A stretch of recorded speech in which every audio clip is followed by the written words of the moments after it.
Good Monday morning, and thank you for joining us here on KARE 11 News Now. I'm Jason Hackett. Let's get to your headlines. This morning we have breaking news out of north central Minnesota. In the last 10 hours, we've learned a man is dead and a deputy was shot in a shootout in Walker, about 3 hours from the Twin Cities. Michelle Beck has the latest details. The Cass County Sheriff's Office shared a press release to its Facebook page just moments after I got into work. And the line we want to know more about is this, quote, "There was an exchange of gunfire."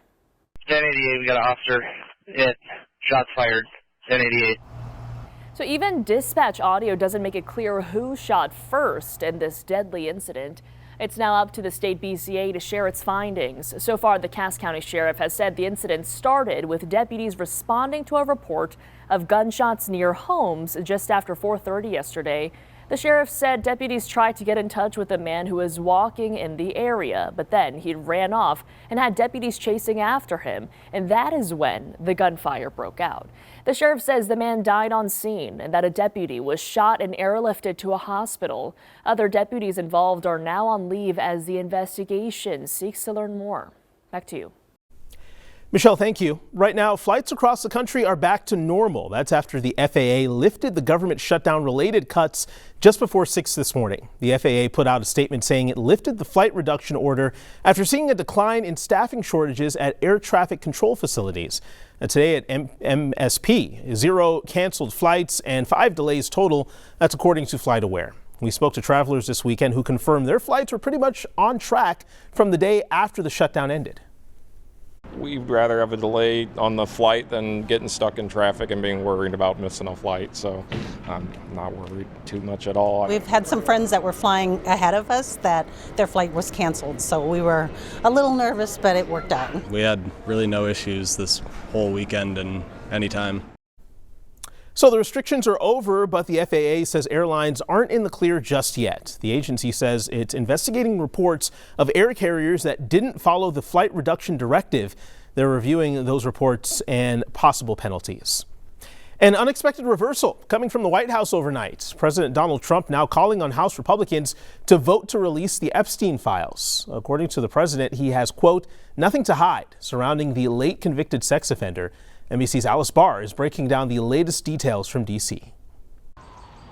As the House prepares for a vote this week aimed at forcing the release of the Jeffrey Epstein files, President Trump changing course overnight, posting Republicans should vote to release the files because we have nothing to hide. The president has long opposed the push that he's called a hoax by Democrats. They're using Jeffrey Epstein as a deflection from the tremendous success that we're having as a party. While also condemning Republicans who back the bill, including Congresswoman Marjorie Taylor Greene, a longtime ally. She says she's faced threats after his recent criticism. Marjorie Taylor Greene, I don't think her life is in danger. Frankly, I don't think anybody cares about her. The president, who was once friends with Epstein, denies any wrongdoing and has never been charged in connection with Epstein's sex trafficking crimes. Now saying he does not care about the files' release and wants Republicans to get back on point, as the Republican and Democrat leading the charge in the House reject claims of partisanship and predict the vote will pass in a landslide.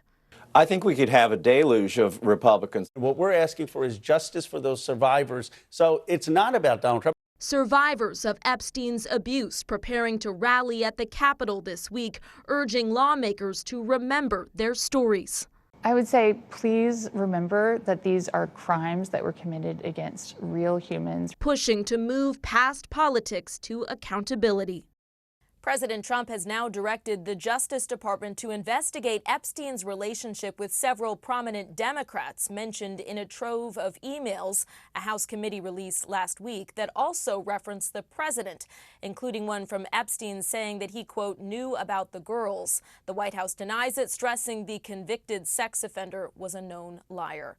In Washington, Alice Barr, NBC News. Developing news in Brooklyn Center this morning, a fire displacing 8 people overnight, including 2 children. The fire chief tells us the fire started in a garage and spread to the home. The fire also spread across the lawn and ignited the outside of the neighbor's garage. No one was injured.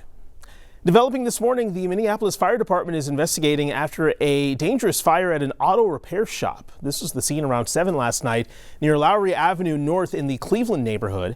Firefighters had to fight the flames from outside because gas tanks in the cars inside were rupturing.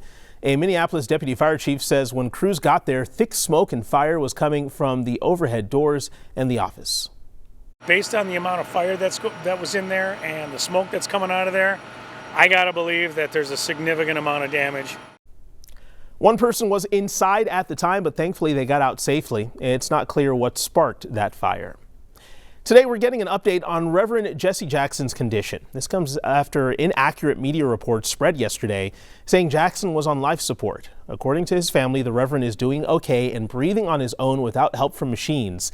Jackson is currently under observation for progressive supranuclear palsy, a rare neurological disorder that affects body movement and balance.